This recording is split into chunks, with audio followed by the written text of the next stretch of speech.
चलिए बढ़ते खबरों में आगे। दिल्ली से बड़ी खबर, जहां कांग्रेस प्रदेश प्रभारी दीपक बाबरिया का बयान। इंडिया न्यूज से खास बातचीत में बोले बाबरिया, कहा कांग्रेस के आवेदन और यात्रा से बीजेपी में घबराहट, दमदार दावेदारों की अलग सूची बनाई जाएगी। बाबरिया ने कहा कि मजबूत उम्मीदवार का सर्वे करवाया जाएगा।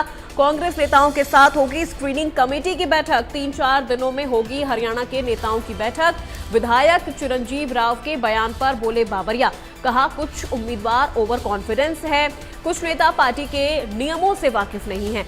पार्टी के नियमों का ध्यान रखना बेहद जरूरी।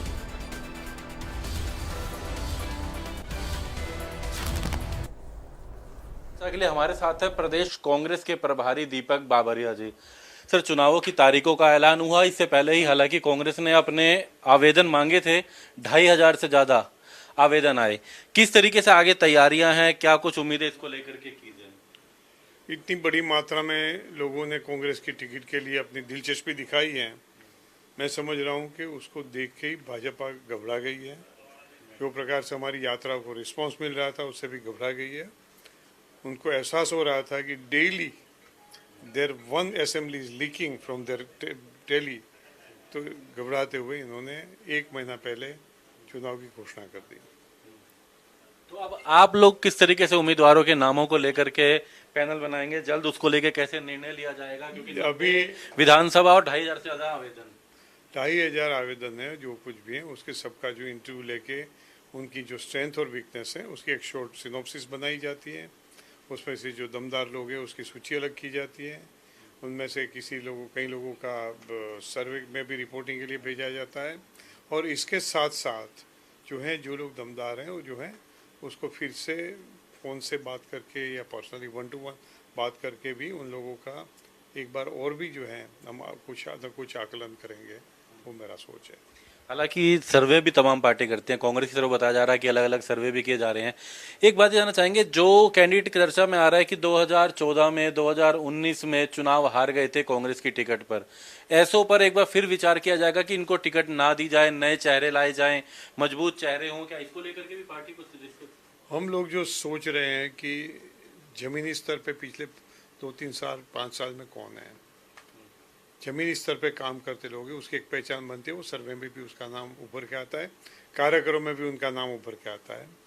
जो किसान आंदोलन हुए और 5 साल में कई बड़े बड़े आंदोलन हुए, महिलाओं के सामने का जो था अभी पेपर लीक का मामला था, उसमें भी जो लोगों ने हिस्सा लिया है, सरकार गिरफ्तारियाँ जो हैं उसने इनवाइट की है, सब जो हैं। तो ये सभी जो प्रकार के जो लोगों ने आंदोलन में हिस्सा लिया, बीजेपी के सामने की लड़ाई में हिस्सा लिया, उनका भी कहीं ना कहीं जगह पे एक महत्व बनता है। तो किसी भी बायोडेटा का हम आकलन करते, किसी बंदे का आकलन करते हैं, तो वो देखते हैं कि वो उसकी पार्टी के लिए प्रतिबद्धता क्या है। यूथ कांग्रेस एनएसयूआई की कैडर्स हैं तो उसकी वैचारिक जो है क्षमता क्या है, उसकी तैयारी क्या है, वो एक देखते हैं। उसकी आंदोलन में भूमिकाएँ देखते हैं और इसके साथ साथ उसकी सामाजिक स्वीकृति और ऑर्गेनाइजेशनल स्वीकृति भी देखते हैं। तो ये सभी उसके पास टीम है कि नहीं, वो भी देखते हैं। उसके पास इतनी क्षमता, आर्थिक क्षमता भी है कि नहीं, वो भी देखते हैं। और ये सभी का समन्वय करते हुए जो जीतने वाला कैंडिडेट दिखता है, मजबूत कैंडिडेट दिखता है, उसको आगे करने का प्योरली ऑन मेरिट्स कंसिडरेशन एक मन बनाया हुआ है। इसमें जिसकी छवि विपरीत बन गई है, जो कहते हैं कि बस ये दल बदल पैसों के लिए करते हैं या कोई लालच से करते हैं, तो मैं समझता हूँ कि वो जो तो बंदों के लिए एक उसका खुद का भी एक वीक पॉइंट बन जाएगा।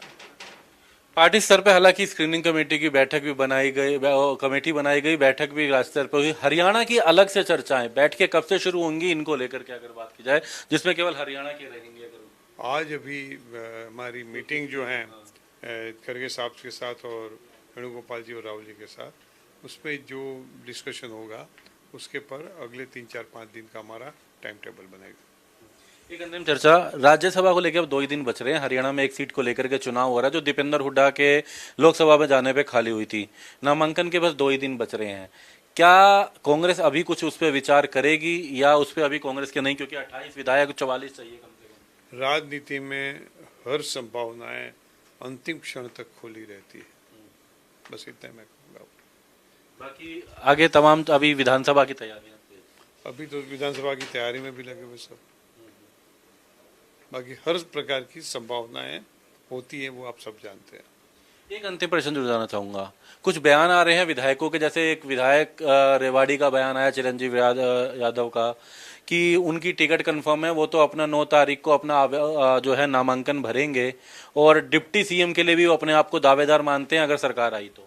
ऐसे लोगों के लिए आप क्या कहेंगे? क्या ये वाकई में पार्टी स्तर पे कुछ लोगों को संदेश दिया गया है कि वो चुनाव लड़ रहे हैं?